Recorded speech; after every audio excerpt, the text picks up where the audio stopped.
Your greatest asset to yourself is the belief that you have in yourself. Advice by the physio was to ensure that I wasn't doing any heavy lifting. I wasn't stressing my whole body. I was having the rest that was really important. I wasn't sitting down for too long or standing for too long or moving for too long. So being in a career that afforded me that flexibility in a place where I could explicitly explain what I was going through to my boss. But for me, thinking about me working as a business analyst and being a mom, and aside the monetary part, like what has been the other benefit? Now, as someone that exclusively breastfed my baby, I couldn't have prayed for a better opportunity than what I currently have, because for mothers in the And now you're in tech. Do you think that a balance of flexibility and all the other things is been worth it? in my previous life or in my previous career, to bring 6-figure home, I'd have to do 3 jobs, and I'd have to work 7 days a week. Pretty much work around the hours. That's simply that situation with that one. Whereas now I only work 5 days a week, and I bring in 6 figures, and it's more than what I was doing when I had 3 jobs. Hello, Tayo. Welcome to another episode of The Conversation. And today we're going to be sharing amazing story about your journey into tech. Yes. And I'm super pumped for this episode, really, guys. Are you? I think that a lot of people will be inspired. We get a lot of value from this amazing story we want to share. And for those of you who don't know, Tayo is the co-founder of Sync Skills and Jason Solution, where we are focused on helping African immigrants get ahead in their careers and their life. And you're welcome to the Conversation podcast with myself, Noah, and Tayo. In this podcast today, episode 3, we've come a long way. Hey. We certainly have. Certainly have. It's really super excited for this one. Yeah, I'm pumped. All right, so let's dive in. So we're going to be sharing a lot of important conversation about Tayo's journey into tech, and we'll be touching about the unique journey of Tayo, who transitioned from a non-tech background. So Tayo didn't do computer science or anything IT related. In fact, you had some things in accounting, HR, art, all the sort of non-IT, background, I'd say. Yeah, so it's really inspiring to see how far you've come in the tech industry. So we can happily say, you're a coach, not even just a tech professional at this stage. So we'll be diving into your story. We will chat about some of the challenges, the highs and the lows, because I think that is not always pronounced enough, and people don't understand. They just see the outcome, the end result. They don't really get the process, right? Yeah. And I really want us to chat about that. And some of the myths that we see so many people who inquire about the program, right? Who inquire about the process of transitioning. We would demystify some of the myths we see in our interactions with them. So really, really super pumped for this episode. So let's dive in. I guess it's just important to start from the journey. So can you walk me through how you actually got into tech? What is the story? What was the inspiration? I like that. No, because I don't think anyone has really asked me this question in the way that you phrased it. Like, walk me through the journey. Honestly, there are 2 sets of people. There are people who actually fell into tech, and there are people who they made that effort to do their research, to do the try and understand what is in this space, probably because they've seen it a lot on the internet. Tech Bro, Texas, they want to get that title as well. I think that in my case, and this is me, like, full disclosure, my journey started very interesting, and I think it's one of the most spontaneous journey ever, because it wasn't something that started out like super strong. And of course, you're very, very integral in the whole journey. Like, you're a very integral part of the whole journey. But let me take everyone back down the memory lane. I think that it all started with, newbie in Australia. The same story, the same vibe. We all do care in this country. I mean, that was a story that I was fed. So everyone's going to be in care. A lot of people, that's a job that is available, right? So, coming into the country, I didn't even realize that you could work. Now, I came into this country just to be a baby girl, to be honest. I just wanted to do my master's. And, I said this before, I just wanted to do my master's, and I didn't have a plan because I was quite young. I didn't have a plan, and I think that saying that out loud now gives me the ick, because I'm like, oh, you really didn't have a plan. Like, what do you think was gonna happen? But anyway, it was more around parents. They want you to go abroad. You go abroad, do the studying, and then somehow life is gonna happen. I'm gonna get lucky, and I'm gonna find myself where I need to be. My mindset at that point in time. Yeah. And that has really, really changed my perspective. And it has made me realize nothing happens just by luck. You need to take the initiative. You need to grab things yourself if you want things to happen for you. When I say things, I mean quality things. You need to make that effort. Anyway, back to the story. So of course I was in this country as well, doing the needful, just a study job to get by. But of course, I started to think, all right, student visa, work visa, what happens next? Are we still going to be doing the same thing? All of that thought came into my mind. So I decided I was going to explore another space, which is I didn't want to work on the floor anymore. I wanted to do something more, at that point in time, corporate. Yeah, I wanted to get into corporate, but I still wasn't sure how to get into it because there was not a lot of awareness. A lot of people around me were doing the same thing, right? So for me, it wasn't really, I didn't really know what the step was going to be, really. I just didn't know. But here's where it gets interesting. I had this amazing man in my life. No, when you say spontaneous, honestly, because I recall we were having this conversation. It wasn't something that, yes, you're going to go into tech. Yes, you're going to do this. Yes, you're going to upskill. I don't think that conversation ever happened. It was one of the most, what do I call it? It was built incrementally, and then it became a whole through a lot of work, through a lot of effort. Let me not derail. Anyway, I met this amazing individual at that point in time. Now, this person was my boyfriend. Well, we started off as friends, and then we started to date. Duh, yes. And then we're married now. So at that point in time, for him, he couldn't really grasp the, okay, so I've seen this person. You do a lot of things outside of work. You do a lot of planning. You facilitate a lot of events. You coordinate events. You do things end to end. And I've seen you, coordinate successful events.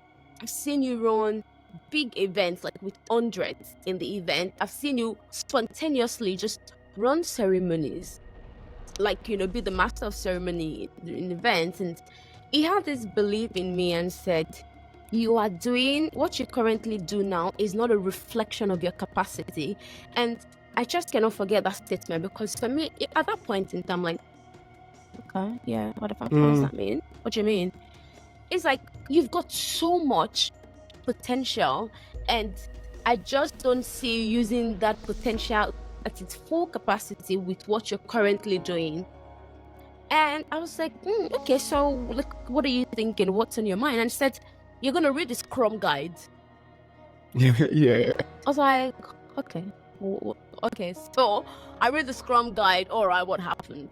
So it told me, so even at that point in time, he told me and said, I want you to explore no-code tech roles. And that year, there was a lot of corporate texts happening. You're not going to do coding. I don't even know where the old mythology came in, that when people hear tech, all of a sudden it's programming that comes to their mind. Yeah. And honestly, I'm very curious as to how that's come to be, because automatically a lot of people, including me back in the day, when you hear tech, it's like programming, it's like, coding. Yeah. it's like something extremely hard. And let's even be honest, even if you have to program or do some coding, it is not even hard. Well, I think hard is relative, but it is not impossible. Absolutely. I really just want to put that out there, like coding, non-code tech roles, or if you have to write some programming languages, nothing is hard. Look, my philosophy is fear is simply just the hurdle. It's not a barrier. So even if you need to code or whatnot, please do not ever think it's impossible. Yes, if you want to explore, tech roles that involve some form of programming, please by all means go for it, right? If you want to explore the other part, which is no code tech roles, by all means, please let nothing stop you. Try it, fail there, at least you know that you've tried. So for me, at that point in time, it was like, okay, we're going to explore no code tech roles. So I was like, okay, no code tech roles. That sounds good. And literally said, you're going to read the Scrum Guide because you're going to start your career as a Scrum Master. I'm just looking at your natural capabilities right now to ease you into this space very gently and very calmly. Let's start with this. And then he said, okay, I was like, okay, I did my research, search online, saw the Scrum Guide. I think he may have sent it to me, but it's online, you can find it anywhere. So I read it, and I was like, bro, this is not making sense. Sorry, why do they have product backlog and sprint backlog? I just read something about product backlog. Why are they talking about sprint backlog? And why are they talking about increment? And why are they talking about iteration? And I don't understand it. I don't like this. It's in English, but it's not the English word that I'm familiar with. These don't make sense. And I remember clearly his words were, but you're going to have to read it 3 times for it to make sense. I'm like, what? I cannot do this. I can't read this anymore. It's not adding up. But then again, he always told me something it didn't say you have, there was no, honestly, when I think about it, it's extremely spontaneous. It started to make more sense, because I would, obviously, my boyfriend at that point in time, he's like, almighty tech person through and through, in and out, that's foundation for him. So he would tell me this is possible. We would bant about it, I would practice some questions. So we had a structure. First one, you're going to read the Scrum Guide. Second one, you're going to do PSM1. And then we're going to walk through that, and then you're going to start applying for jobs. And then you're going to start reading. It gave me a couple of things that I had to read, a couple of real life case studies that I had to work on, a lot of things that I had to do now, just one-on-one now. It became interesting when I said, okay, this is not adding up. I'm reading this, it simply isn't making sense. Now, I'm a very visual person, so I decided I was going to grab a notebook. I remember I went to Kmart and I went and grabbed this big notebook and I bought colored pens, and I said, okay, we're going to break it down.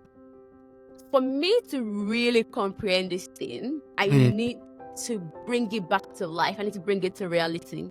I need to make use of my hand. I need to write it in a way that in my own words. So read and transcribe. Read, transcribe. Put it in colored pens. Live it. Breathe it. Understand this. This is what? 10 pages. This simply cannot be hard. Me, I love a good challenge. I love to do things that seem impossible. And at that point in time, it looks like, whoa, I'm going to hit a jackpot if I do this. Now, that really for me was the beginning.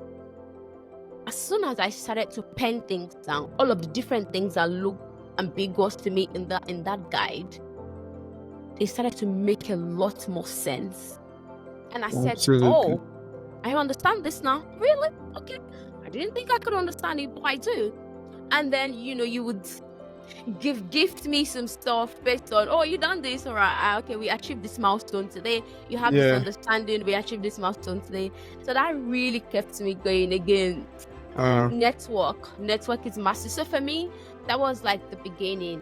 For context, I started my journey as a Scrum Master, and that's how I sort of got into the tech space. Of course, now I work as a senior business analyst, but if no one is interested in listening to that, I'm going to share that later. But that was the beginning for me. It was really my boyfriend saying, "Nah, we're gonna do something else. Yeah. You're not using your full potential with what you're currently doing. We need to change that." Of course, I knew that it changed, but just I wasn't too sure how that was gonna happen.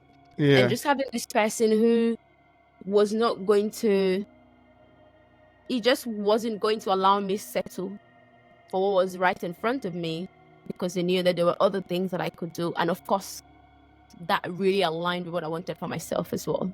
Yeah, brilliant. I think that was very powerful. And for context, for people who are wondering, who is this boyfriend?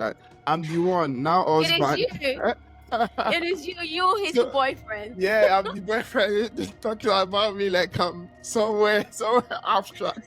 I intentionally did that. Because I knew you were going to make this exact comment. Yeah.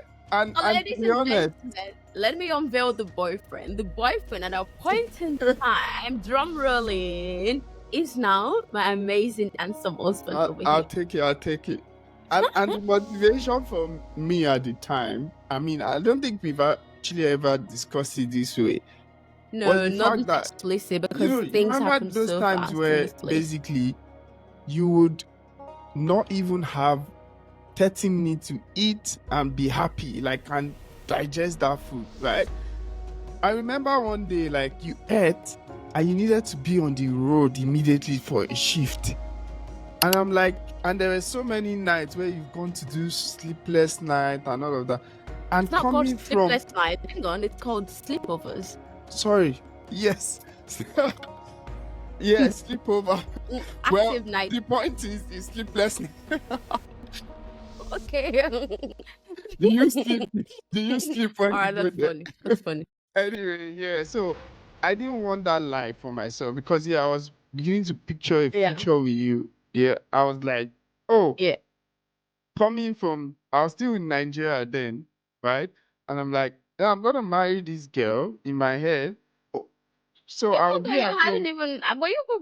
you dating at that point in time? Were we dating? We weren't dating officially, but I knew.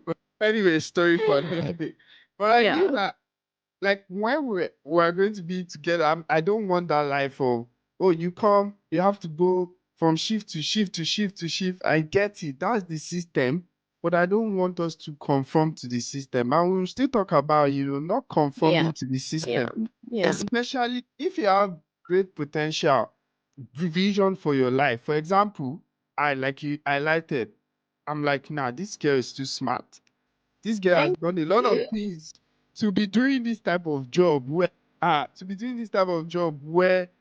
there is no progression in my mind, because I'm looking at, okay, so where are you going to be in like 5 years in this type of job? This kind of potential cannot be left to die, right? To rot in this space.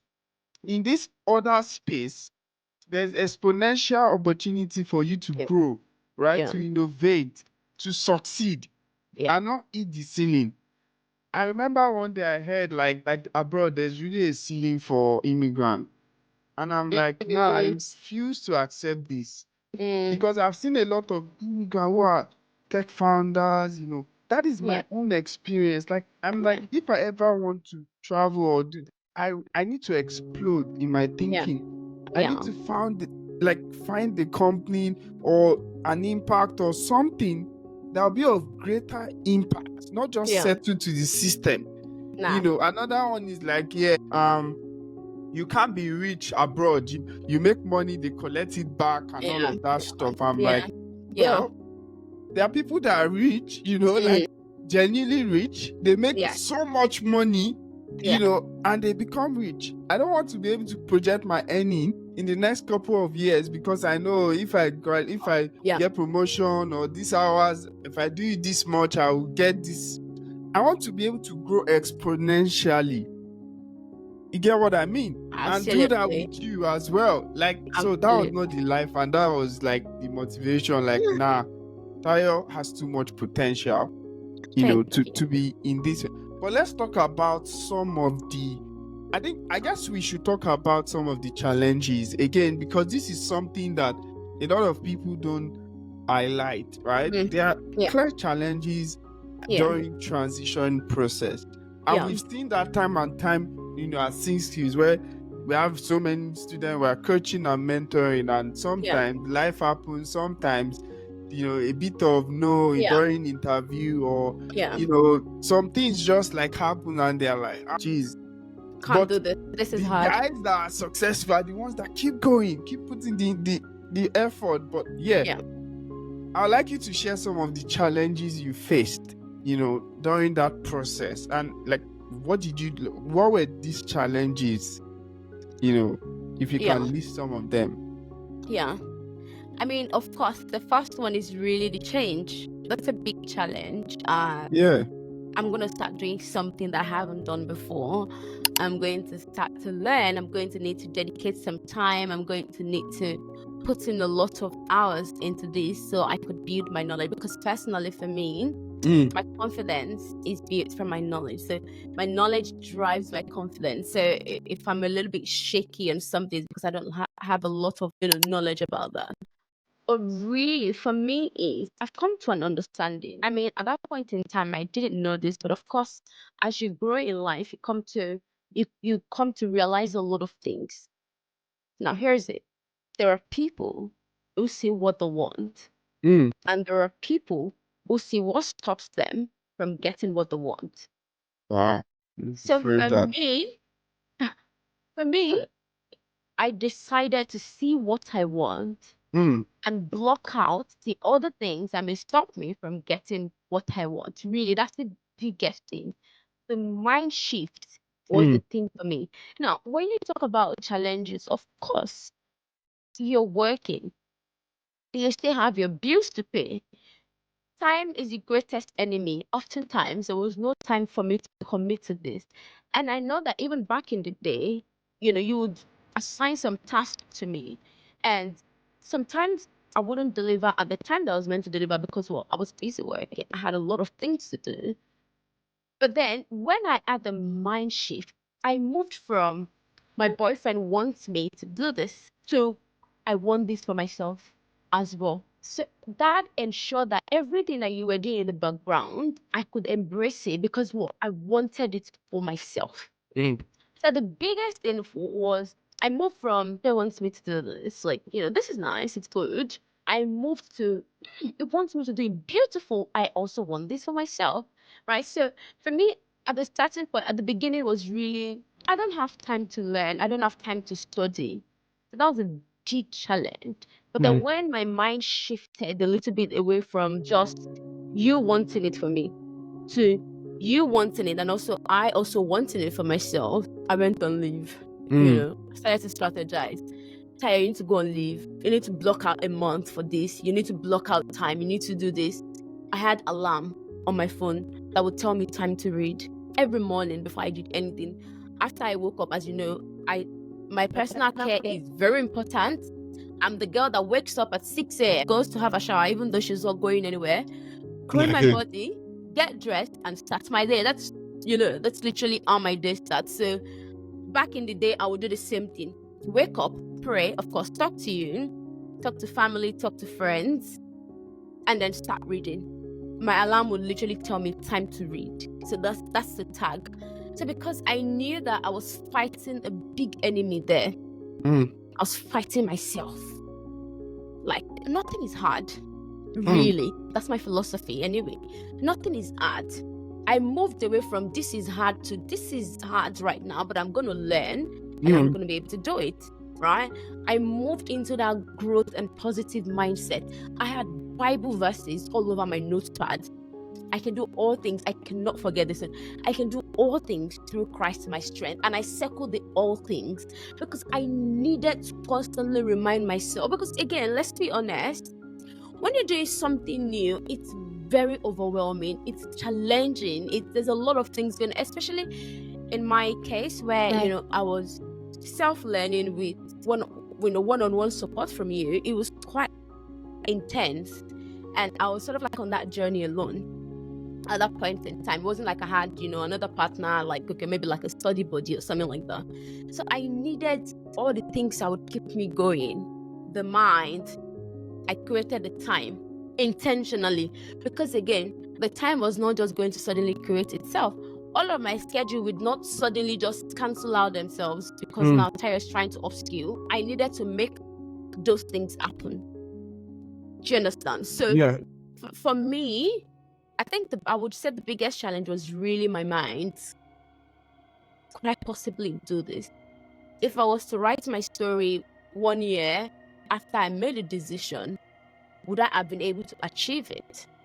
Would you be proud? I never wanted to see myself as someone that tried something, and I never wanted to see myself as someone that decides not to try something because I think I'll fail. I'm not scared of failure. I really am not scared of failing.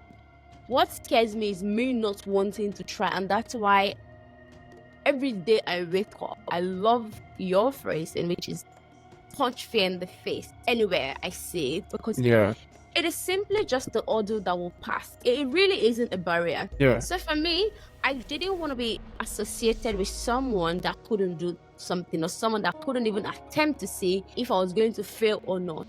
I do it, I fail, I learn, and then I never have to make that mistake again. That's it. So for me, I would say one of the biggest challenges was really my mind. Could I do this? Time. I didn't have the time. So I had to make that happen. And I had to shift my mind from just someone wanting me to do this to, he wants me to do it. He thinks very highly of me. He thinks I've got the capability, but I also need to be the biggest driver. Look, you have to be the biggest driver in your life vehicle. It cannot be someone else. It has to be you. You can have people backing you up in the background, but you need to hold the wheel of your life. And you need to make a decision on what you really want for yourself. So I made that decision, and that kept me going. And I never, ever, ever want to see what stops me from getting what I want. Never. I only want to focus on what I want and the steps that I need to take to achieve what I want. So for me, it evens things out. Powerful. I mean, you said so many powerful quotes there, some by me, but just also circling I back love that you the take fact credit. Analyst, one of your favorite quotes, which is you punch fear in the face. just circling back, basically, like I always say, like you need to punch fear in the face, and I see that this is one of the biggest, although I see a lot of our brothers and sisters, right? Who are on that journey, who are that phase, like, things can scare you. And like, I always say that if you wake up in a week and you're not actually nervous about something going to that week, the reward is very minimal. Because It is. with something that scares you, right? Then there's bigger reward. And what you want to do for yourself is to say that if that thing is high like this, I do so much to close that gap. At least I feel good about myself that I gave it my absolute best, right? And there's only one thing that would happen. You will learn from that process. And guess what? If it goes positively, you would get immense pressure. And that's the trait of highly successful people. They do the things that others, the average people, others would not want to do because it's too hard. People should embrace doing the hard stuff because there's reward. Like people see some of our students see us like, oh, we're experts in this thing, but they don't know the journey. I know your journey, right, very clearly because I was part of it, right? And I know that there's been power in repetition for you. And for me, although I didn't transition, but I've done it repeatedly for many years, decades. And that's why I've gotten to this stage, right? For you, you have to do it repeatedly, consistently, in a very short time. So you didn't have a lot of luxury for different, you just had to focus and get it. And I said loosely, there's power in repetition, but people sometimes don't gain appreciation of that. Not skill, nothing that you're doing. Before you can be an expert in it, you need to spend considerable amount of time doing that thing repeatedly. They say that you need to spend 10,000 hours to actually be an expert in anything. right? Yeah. And Yeah. if you just cannot get into the mindset of repetition, you really cannot be so good at something. Even when we look at the simple things, you do it repeatedly. One day you realize, oh, you actually know this. The other day I was saying to a couple of us children, I said, look, I never ever sat down to learn my BSB and my account number. I just realized that, oh, I actually know this thing off the top of my head.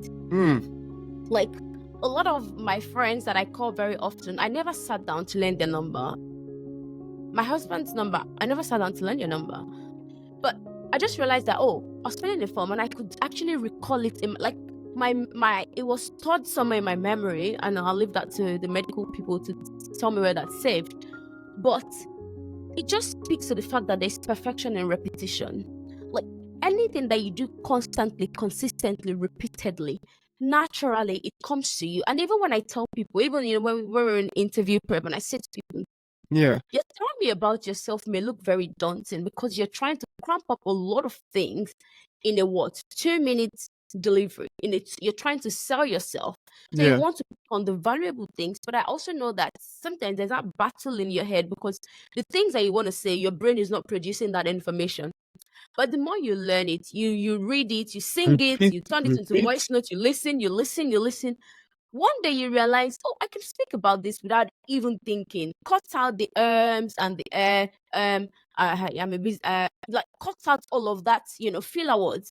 And when I Absolutely. even think about the tiny things in my life, like I'm like, oh, I didn't learn this, and like I did not make attempt. Like I didn't sit down to say, nah, I'm gonna try and learn what my BSP or my account number is. I'm gonna learn my husband's number. I'm gonna learn my friend's number. Like these are things that you just realize I know this thing because what? Because I've done it time and time. Because I've called them repeatedly. Because you've interacted with that account number repeatedly. Yeah. Your brain saves it, and Yeah. that's a very very big thing. I think a lot of us are so scared in repeating things. Like you do it once, it's like yeah, nah, I don't understand it. Okay, pack it on one side. Yeah. It's you're doing yourself a big disservice by Absolutely. just not believing in yourself because I said to people, your greatest asset to yourself is the belief that you have in yourself. That's the biggest thing that you can do. If you don't believe in yourself, nothing I say to you is going to matter. Nothing no one says to you matters because you can't see you. Like you cannot drive that fire from the inside. You don't have enough inside of you to push through because you can only hear people. But like people can only do so much. But you're gonna have to ignite that passion as well internally for things to work. Absolutely. Brilliant. So let's turn our attention to something that I think is also contributing to some of these myths that we see or hear out there. And Yeah. it's really about people not understanding the role of a business analyst or Yeah. a scrum master or a product owner.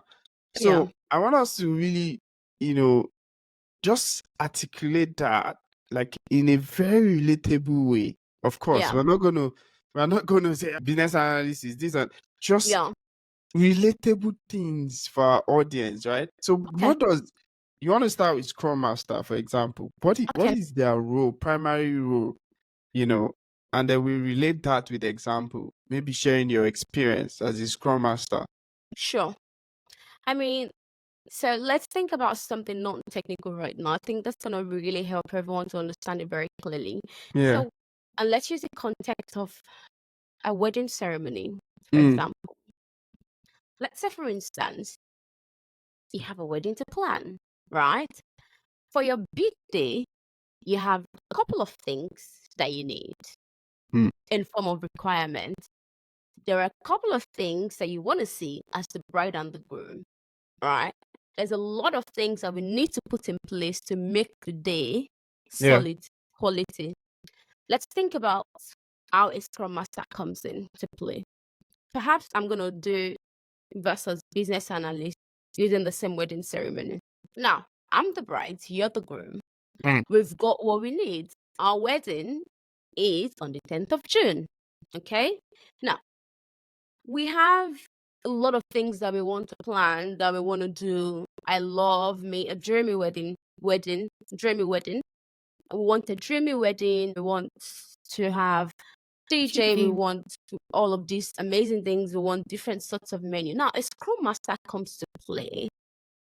Perhaps we start with a business analyst. A business analyst comes and says, okay, Tayo and Noah, tell me, what do you want to see on this thing? What would make this day success to you, right? We tell the business analyst, they gather all the information. Okay, Taya wants a dreamy wedding. They want an all-white wedding. Noah is in sync with Taya. They both come to an agreement of what they want. The business analyst collects that information, pens it down, does some analysis as well from a cost perspective, does a lot of, and Noah and Taya, perhaps we do this, perhaps we don't do this. Based on the budget that you've given me, I don't think we have the capacity for this one. Perhaps we explore this option. Okay. They collect all the information, go and think about it, right? And they come back to us to say, okay, based on the information, based on the market research, based on the dates that you've chosen, it's going to be in June. Can we not do this outside because it may be too cold for people because it's winter in Australia? They're going to give us that suggestion. Now, there's a Scrum Master also in that place. And the Scrum Master says to us, okay, I get it. I'm going to ensure that you have a good wedding. Let's say the Scrum Master is an equivalent of the event planner now. So the Scrum Master ensures that everyone is doing what they need to do, including the business analyst, collect the requirement. The Scrum Master comes to play to say, okay, we need logistics. All right, I'm going to get it. We need DJ. All right, we're going to get it. Who's going to do the decor? All right, we're going to get it. Who's going to do the catering? Okay, fine. These are all the things we need. Now, the business analyst is the one that is into the details. The business analyst takes the full requirement because Tayo said Tayo has got allergies, right? She doesn't want a guest to have anything that's got nuts. She doesn't want nuts as well for herself. Tayo has got requirement. She loves a meal spicy. However, she knows that some of her guests do not have high tolerance for pepper. So we're going to go mid-level and we're going to describe the spice level of the food. The business analyst has got these details. Yeah. Now, the business analyst then tells the caterer to say, look, Taya wants jollof rice, fisherman soup, fried rice, and she wants pepper soup. She wants some small chops, but that's not really priority. We'll talk about that. Now, please note that Taya has specified that pepper soup should have 3 different levels of spice. Should be hot, mild, and maybe super mild. They've got the details. Now, the business analyst is into the details of everything that Taya wants for the catering, what she wants her food to look like. Whereas the Scrum Master ensures that the food gets to the venue. Absolutely. They ensure that the business analyst is not meeting the caterer ensures that the business analyst is meeting the caterer at the right time. But after the scheduling, the timing, the business analyst is into the details of what we want the food to look like. Tayo has advised that no food should be below a certain temperature. She likes the food to be served hot. They're into the details. The business analyst ensures that they give that information to the people that are actually going to do the job. Absolutely. They are not the doers, but they ensure that the doers of the job collect or have the right information. Now, before the business analyst even goes to the caterer, I, as the bride, I've told the business analyst what I want. They will then document it, have another meeting with us to say, Tayo, just so we're very much on the same page, I'm going to try, I will ensure that I validate the information that you provided to me last week. Yes, let's go ahead. They validate. Then Tayo says, actually, not really. I changed my mind. I do not want the pepper soup to be spicy at all. Let's just make the same thing for everyone. All right, they change it. They make sure Tayo and Noah signs or endorses that information before they send it to the caterer or before they feed it, to the caterer. That is an example of what a business analyst does in a company. Powerful. And to bring it, a bit more technical, guys, we say to people, a business analyst operates in different domains. You can see them in healthcare, in logistics, finance, banking, all sort of sector that you can think about. You Yeah. find business analysts just by the sheer nature of the work they do, which is to help organization reach And effectiveness, efficiency. efficiency, right? So, and how do they do that? They will speak with the stakeholders, right, to understand what is the objective of what we're trying to do. Like the example you gave, wedding, right? This Yeah. type of wedding, this theme of the wedding, right? They understand what is the business pain or objective, or what do they want to solve. Sometimes it can be process improvement, sometimes it Yeah. might be implementing new systems, sometimes it Yeah. might be updating a new system, upgrading a new system. Whatever the problem is, a business analyst will seek to understand that by engaging with multiple different stakeholders in the Yeah. organization. Yeah. Because you simply cannot improve what you don't know, right? So, like I Absolutely. said to people, the first step is understand the project objective, the essence of the project, the problem they are trying to solve, which is their current state. And a business analyst will have conversation with the different stakeholders in that business to understand that their requirement, and also work with them to suggest what, to Yeah. understand the gaps, the pain point. What are the things that are not allowing us get to our future state, right? Yeah. And then we would all brainstorm, have conversation, engage to what to design what that future state will look like, right? Looks And then like. we will validate the effectiveness of what our future state is. Is it going to solve the problem that that we have at hand? Is it to improve a process, or is it to change one system or implement a new system? Whatever the case is, a business analyst is the middleman between those Absolutely. stakeholders, Absolutely. and and they work with, and that's one thing I want to also debunk. Like, all business analysts don't necessarily work on software related project, right? Nah. Sometimes it's process improvement, sometimes it's just creating a new process, sometimes it's governance. There's Yeah. so many variation and dimension. I think we need to say that out loud. Yeah. As a business analyst, you will not necessarily work on a software development project. Project. So if it's a software development project, then you would then work with them to explain that requirement, right? That you've understood, that you've documented, that you've validated from those stakeholders. Explain it to the guys that are going to be building it. That's why we say you're not the one coding, really. So you explain it to the guys that are going to build, just like in the wedding, you take that requirement, explain to the caterer, the decor, the different people that will be doing the different function Yeah. to make that Yeah. event a reality. Yeah. So a business owner is very central, integral for organization. And like I always say, if you have domain experience in one sector, it is a valuable skill. For example, if you're a care worker and you know about how to take care of participants, how to medicate them, how to understand their plan and support them and all of Yeah. that. If a company wants to build a software or provide support for those guys, you are the perfect. Now we've seen that a lot of Yeah. some A of lot our of our guys have actually students. Yeah. gotten Yeah. jobs, right? Yeah. And, Yeah. in those with those companies, and Yeah. they say one thing: your experience in aged care, your experience in care care work and all of that, you will know better than me anyway, Yes. has opened that door for them. It's same thing in finance. You have finance, you have banking experience. You'll be able to leverage that skill and experience, learn the new skill, and do well for company trying to build finance product. Absolutely. Absolutely. Because and that's why for those that do not know, that's where we got sync skills from. Because we believe that everyone has got something currently. You upskilling or doing something else is not you starting from zero, really. You've Mm. got something that we just want to sync with.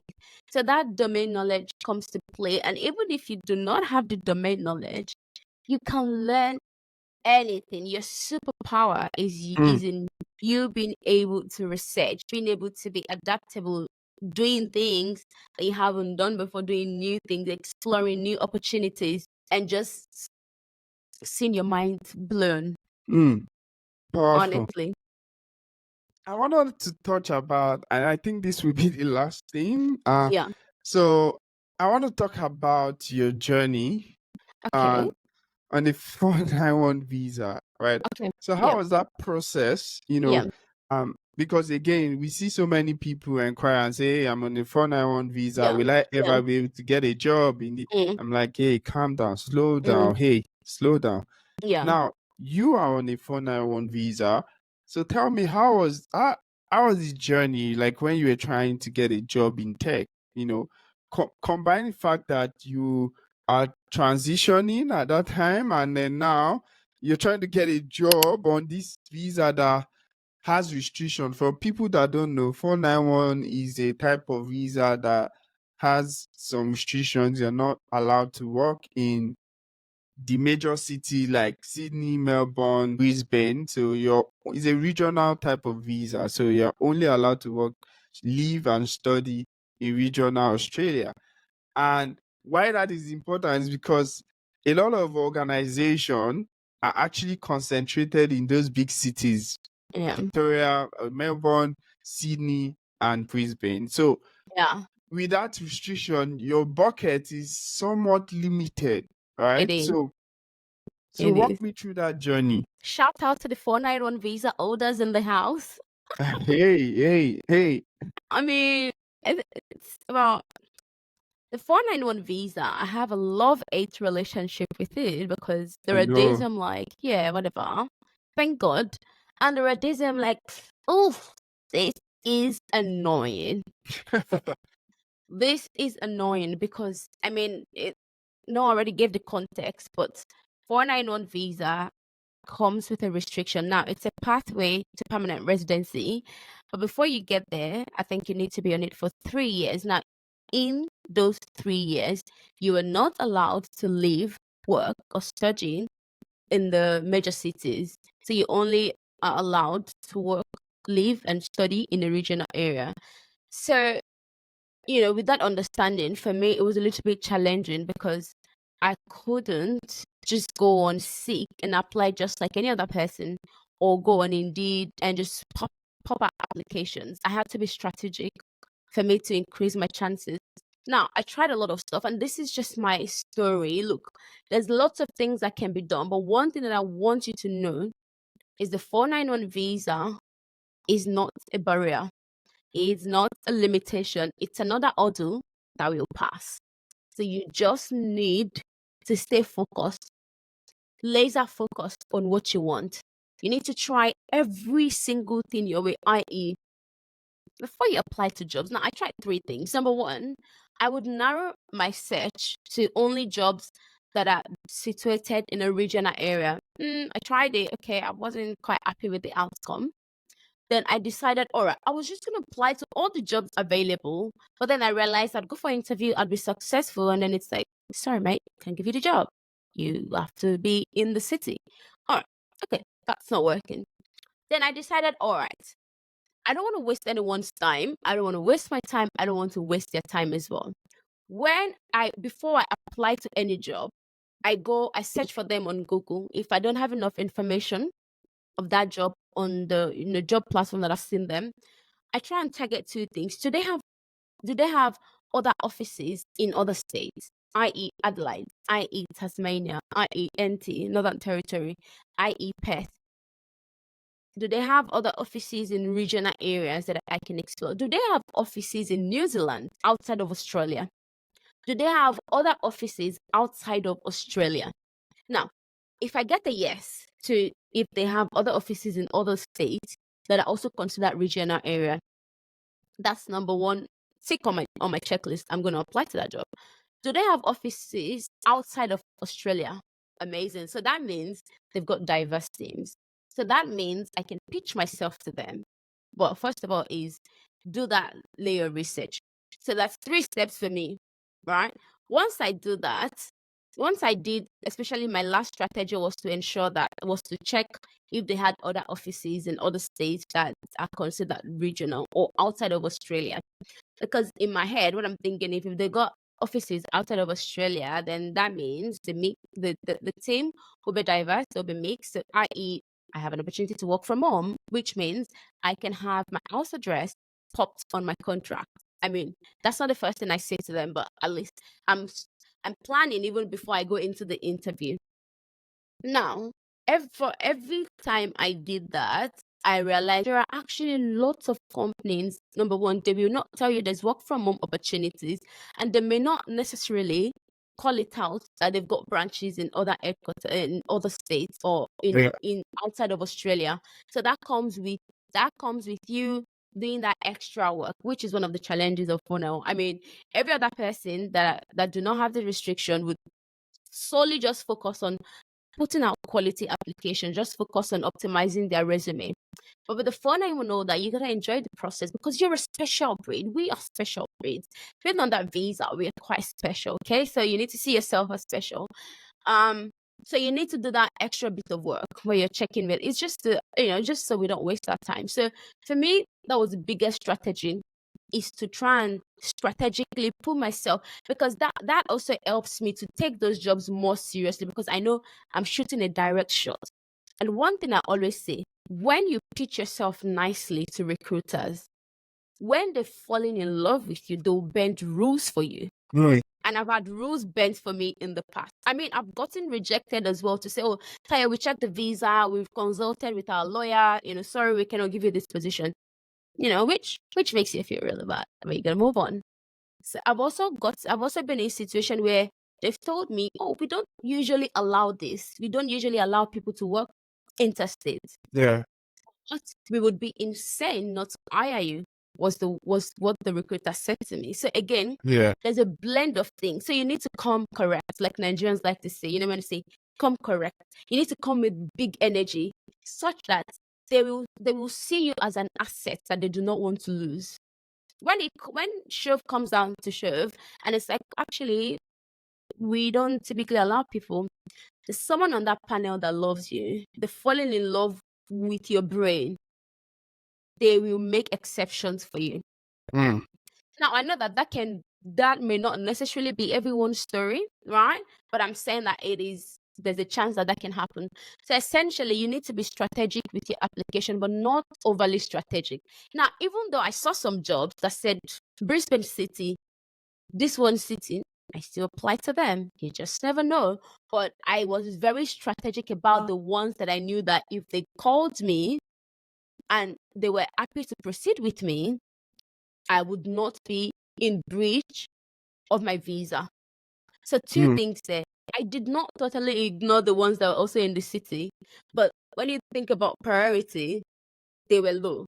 Because I know that, even if I got the job, there's a chance they would pop in 4109 or whatever the postcode is. Guys, I know all the postcodes because you live with postcode. When I check, I see the postcode. Nah, this is not really working. This is not the postcode that I need to have. So I have the regional postcodes on my notepad. So I check it, and once I see, like, especially if it's a place that I haven't been to before and I don't quite understand it, I just check the postcodes on the immigration website. I took a screenshot and put it on my notepad for reference every single time.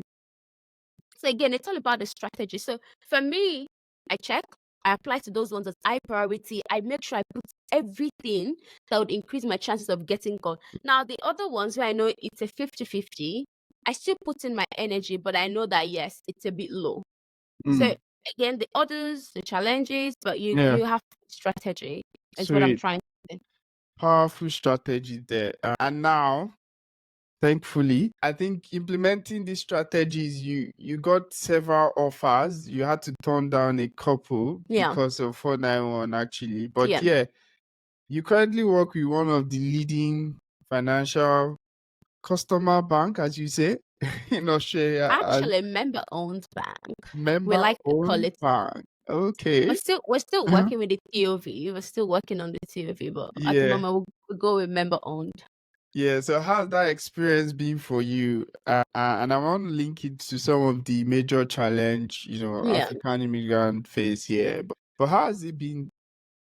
Because I know you are like one of the very few black people, person there. Like, tell us what that dynamic looks like. that Aboriginal. Sorry, what is it called? Which one? The Acknowledgement of I call country. it, yeah, that Ah, experience. I yeah. really like that. You do? Okay, let me share that experience. Now, for me, I always wanted to work in an enterprise. So Mm. I just really, especially of course, in Australia. So I always wanted that sort of exposure to see what happens outside. And I always Mhm. wanted to work in a bank. I mean, growing up, I wanted to work in a bank, but I thought I was going to work as an accountant. But I don't want to be an accountant. I certainly do not want to be that. I love what I do. Yeah. Just being the powerhouse that drives what thousands of people are using, for me, is the satisfaction. Love it.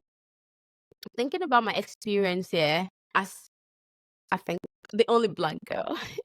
There's two of us, one black, one Ghanaian, and then there's myself, the only Nigerian girl, the only African girl.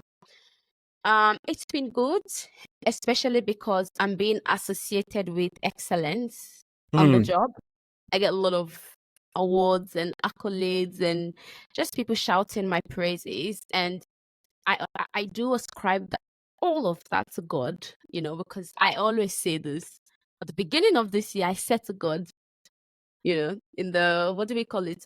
Crossover night. I said, God, I want to be the best at anything I do. exactly. I said to God, I want to be the best Mm. this year in everything that I do this year. I want to be the best. Adorn me with spirit of excellence. That Mm. anywhere I go to, I'll be memorable. Anywhere I walk into, any activity, any task. Because my current project is such a high-profile project. So I came into this year with, God, I need all of the strength, to do all the work that I need to do. So it was really, really important to me that everywhere I went to this year and anything I do this year and beyond, I would be the best at it. Mm. That's really what I want to be known for. That girl that just does excellent, that does 100%. And I'm really thankful to God for that journey, because He's been so faithful. Every single thing that I've done from January to today, I ascribe all of that back to God, because it's been like beyond my imagination. I just saw the tiny things and it's like blown.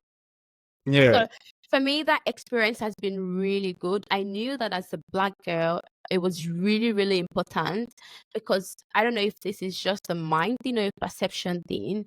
I feel like instantly there may not be a lot of confidence that people would have in just being the black girl, in the workplace. So it was really important that I went with God's backing. Like, I wasn't doing things in my own understanding, and it's been brilliant. Before we went into the new year, there was a memo that went out asking for volunteers to do the acknowledgement of country Yeah. for the first town hall meeting. And typically I would tell you what was going on. I just like responded to the email, and I said to you, even you were excited, and in my mind I'm like, why is this man excited? So I put my hand up, responded to the email. Bear in mind, more than 2,000 people were going to attend the first town hall meeting. I thought this was really good, because it's going to be literally everyone on the company over there. I wanted to be seen. I wanted to be known. Now, when the message came out, I responded. I said, I would like to, read. I would like to be given one of those days. I'm not sure how I worded it. I just said, yes, I'd like to put my hand up. I'd like to do that. And the lady responded, and I said, wait, you're going to take the first acknowledgement of country. Mm. I was like, I came to tell you, like, they responded, because I didn't even think I was going to go. I was thinking, like, maybe sometime in the year, like, someone's going to respond. But the Yeah. EA responded, EA to the CEO responded and said, yes, you're going to be the first one, the very first town hall meeting, which is quite a big deal, the Yeah, first it town is. hall meeting. So, and I told you, and you were like, babe, oh, you have to, like, you have to do this, you have to do that. I was like, yes, I'm going to give it my very best, as you know. So that was really good. Kept coming into the new year, I started to prepare. So I had to prepare a prezzo, and I sent it to the EA and Okay. a Yeah. deck, like a PowerPoint slide. So I had to prepare, a slide. And so for those who know, I mean, I think everyone in Australia would know acknowledgement of country. for me, I didn't want to just read the acknowledgement of country and just say, I acknowledge the traditional custodians of the land. Da, da, da. No, I didn't want to do all of that jazz. I wanted to do something different. So when they sent me what I needed to, they sent me the template of what they typically do, but they put a caveat and say, oh, you can own it and give it your own. So I said, okay, yeah, I'm going to give it my own. I wanted to be specific about the custodians of the land that I was speaking to and acknowledging, and I wanted to put a messaging out because I feel like a lot of people read the acknowledgement of country in a very robotic manner. They just read it, make it like a ritual. So I didn't want it to be a ritual. I wanted it to be something that people would deeply think about, the history and what really, really went down, in the past. So for me, I said, okay, this is good. I was preparing. I got my deck out to the EA. She was quite happy, and then she said to me, I think it was an email. She sent me an email and said the CEO would like to have a 5-minute catch up with you. That's Yeah, motivate. I think I ran to you and said, babe, the CEO wants to meet me. Why? What? My head was like, CEO wants to meet me. Okay, one-on-one. Yeah. I was like, all right. Of course, in my true fashion, got my hair laid, got everything sorted. Yeah. And I was in a meeting with the CEO, and it's just at the vibe. Thank you, Tayo. Senior presentation, let me say, I was quite excited to read the report and the process. You know, I was just there like, I think I must have turned yellow, green, purple, and everything all together. Because it said he appreciated the thoughts that went into what I'd written, and Yeah. he just wanted to say thank you. I was like, wow. Like really, he said, I just really wanted to say thank you to you. I'm gonna see you in the session in the next couple of minutes. But it's really important to me that I did this. So thank you. Putting that much thought into what you've done. I've already love it. And I'm really looking forward to the presentation, he said. And for me, that was a light bulb moment. Like that meant a lot to me. Like, like who is this black girl? Like, all right, the D-Day came, it was time for me. So they called, he did the introduction and said, oh, we've got Taya, we're a senior business analyst working in the APMO, that did all of that introduction. And it was time for me to read my presentation.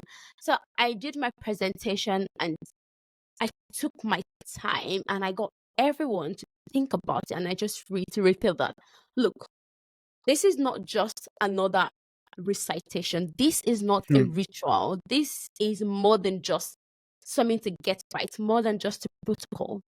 And even as I was reading on Teams, I was seeing a lot of reaction fly up. I was seeing a lot of comments like, wow. It was as though, I'm not sure, maybe they hadn't seen that sort of presentation before, Yeah. or people were just shocked that it's a black girl. It's just a lot of, emotion. But even afterwards, people were private messaging me to say, wow, that was deep. Like I'd never heard that presentation done in that manner, in the way that you made it quite personal and the way that you took your time and emphasized on the key things. And for me, I learned one thing there. Anything you do, never, ever be mediocre at it. Anything you do, always give it your best. People are listening, people are watching. They may not make a comment, but they can see what you're doing. Absolutely.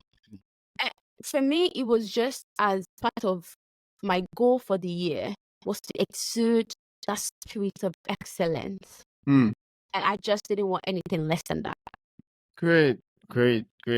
I mean, I'm so super motivated, even though I've been part of some of these stories and journey very closely, but the way you also retell it is very powerful. I just want to touch on, before we touch about salary, which is like always like top of mind for people who want to transition, like, hey, am I going to be able to make money and all of that?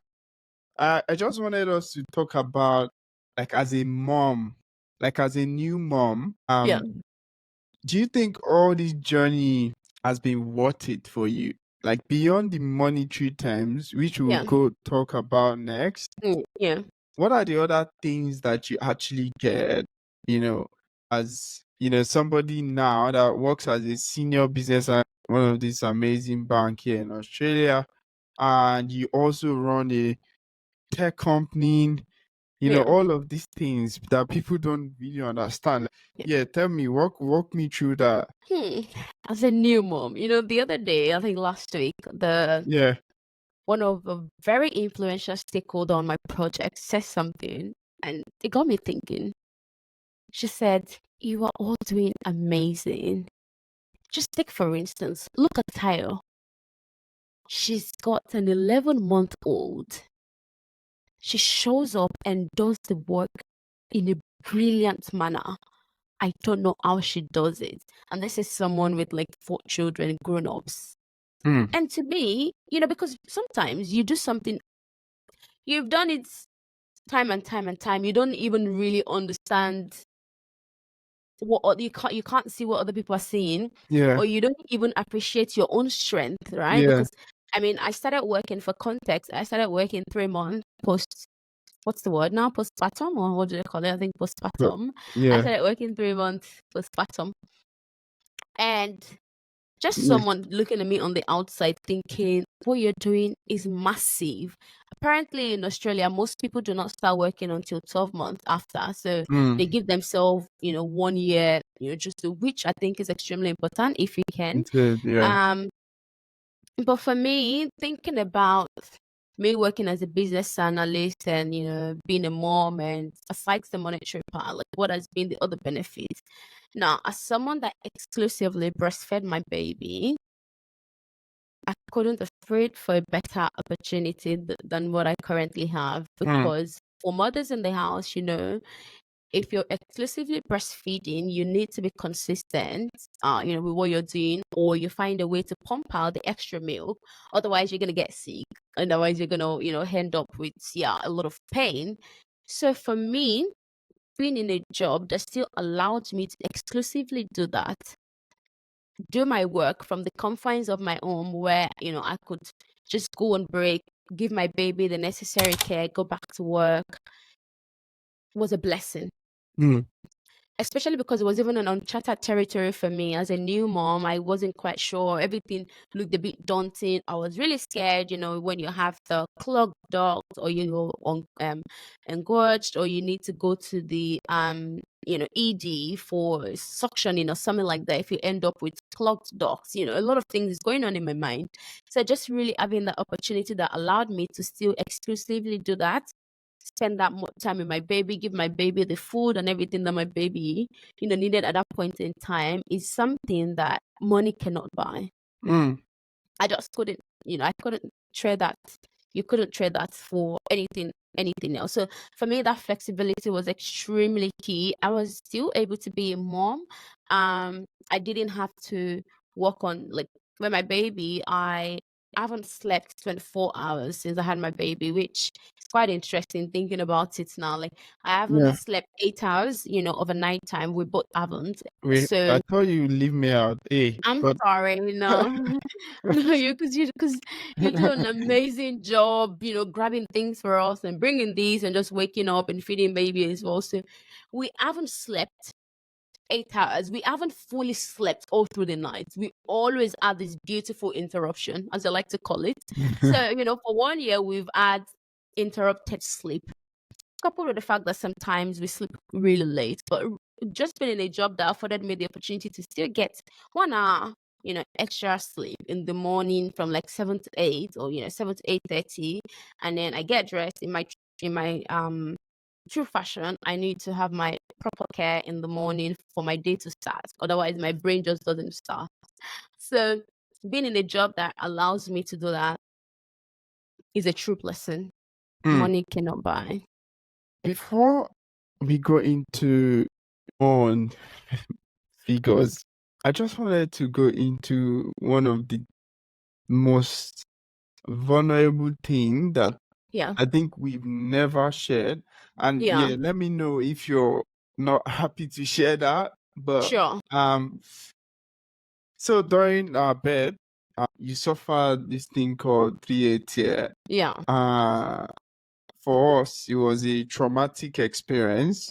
And I know maybe because I still have that trauma, like occasionally, I know you suffer from it more, but like, do you think that the flexibility that you have in your job has helped you, like, slowly recover better, yeah, I just wanted to hear your thought on that experience, really. See, I'm smiling. Three here, third degree tear. I think we should explain for people who don't know what that is.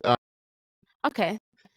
Yeah, So basically, for context and for people who do not know what the third degree tear is, third degree tear is, for lack of a better word, is an accident that you have when you're trying to have a baby, where you have a tear in your, I don't know what I should call it, but in the process of you having a the vaginal baby. birth, Yeah. you accidentally cut yourself, or the baby gives you that massive cut. Mm. So I'm not too sure how best to describe this. Yeah, I guess It's people can really Google around. it. It's Yeah, alright. so please Google it. Yeah. It's quite similar to It's um basically having a tear during bed, vaginal yeah, bed too. That's it. yeah. It's Ah, basically a tear. So what that tear does, it's not just a tear, it's a yeah. tear that could impact a lot of things. I.e. your bladder, i.e. your, what's the other one for, no, yeah. It So changes it how can, you a actually lot of, even use the toilet for forever, really. yeah, yeah. Um, So it changes your bladder and the way that you could lose control of your bladder, and it also changes your perineal. So I think another word for it is, I think maybe the fourth degree tear is the perineal tear, but this one's not. This one's like the tear in the sphincter, where you lose your sphincter and you need it to be sewn back so you don't lose control and suffer prolapse. So for me, when we had a baby, after baby came out, everyone was happy. And I remember the question that I said to the nurse, I said to the midwife, I said, "Did I suffer a tear?" And she was like, "I'm not too sure. We'll focus on the baby first and then we'll come back." I was like, "Yeah, yeah, yeah, okay." And then she checked. She was like, looks like, yeah, it looks like we may have, yeah, suffered a little bit there. I'm going to get a doctor in." I was like, "Okay." And then she got the doctor in, and the doctor said, "Yeah, now we're just, yeah, I don't think it's a big deal, but I'm gonna have to check." And then she checked. She's like, "It's taking like a 3A." In my head, I'm like, "Wait, sorry, I'm sorry. mm. What's three?" She's like, "Oh, it's a third degree." So I said, "So there's a first and a second." Instantly in my head, when they say something is the third, that means it's the worst on the table. So she's like, "No, actually, it's not the worst. There's a fourth one." I was like, "What's to do?" All right. Anyway, I'm not gonna bore you all of that details, but I think that just really having that opportunity to also fully rest, because as advised by the physio, was to ensure that I wasn't doing any heavy lifting, I wasn't carrying anything heavy, I wasn't stressing my whole body, I was having the rest. That was really important. I wasn't sitting down for too long, or standing for too long, or Mm. moving for too long.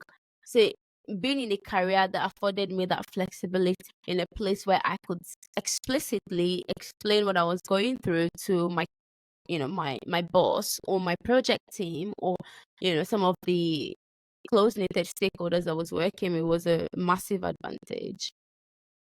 Yeah, and I would say that cascades to my own like situation as well. I have that flexibility as well. And I remember having conversation with my manager, like, Yeah, "Hey, guy, I'll need you time to go with actually me to all the support my." appointments. Yeah, because there was a lot of physio Yeah, recovery process checks, all of those things that we then have to be going for. Of course, like, work will not stop, but the beautiful thing was fact that I could get an opportunity to go with you, Oh my when we have goodness. Like appointments and, that was that support. And I just couldn't let you go on any you appointment you alone recall I because used I to know, like, dread the appointment. I just used to be yeah, so scared. you, I didn't even know it's, what trauma felt like until they said, yeah, I think you're a little bit traumatic from the experience. I was like, oh, so yeah, this is the almighty trauma, because genuinely I was traumatized. Every check mm, was traumatizing. Every physio appointment was traumatizing. Every hospital visit to see how I was going was just too much, too much. yeah, And just having you there was a big game changer, because I knew, okay, that's all, I've got this man here. He's going to say something, or he's going to do something, or he's going to distract my mind, and he's going to tell me, oh, you're doing really well, it's going to be okay, all of that jazz that can happen. That yeah. made all the difference for me. But yeah, trauma. All right. It's been great. Let's wrap it up with the last one. Okay. Is it profitable to be in tech, in your opinion? Like, how much do you earn? Then, of course, just share. Is it profitable? Okay. Do you have any Yeah. regrets? Things like that. Yeah. Now that's a really good. And I guess I should ask it this way. Okay. So let's just use use a fixed figure. Okay. So before, when you were in this career, Yeah. care and all of that Yeah. of job, Yeah. how many jobs did it take you to make 100 grand, 6 figures? And now you're in tech. Do you think that a balance of flexibility and all the other things is being worth it? Yeah. Okay. I'll take the second one, and perhaps I would touch on the first question. So in my previous life, or in my previous career, to bring 6 figure home, I'd have to do 3 jobs, and I'd have to work 7 days a week. Pretty much work around the hours. So that's simply that situation with that one. Whereas now I only work 5 days a week, and I bring in 6 figures, and it's more than what I was doing when I had 3 jobs. Now, in terms of, is it profitable? From my perspective, from my situation, absolutely. Absolutely, because it's what? 1 month away, we're in June. I've worked every single day, Monday to Friday.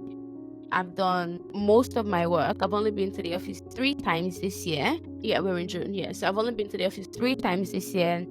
I've been able to still carry out my duties. I've been able to do all of the things that I need to do.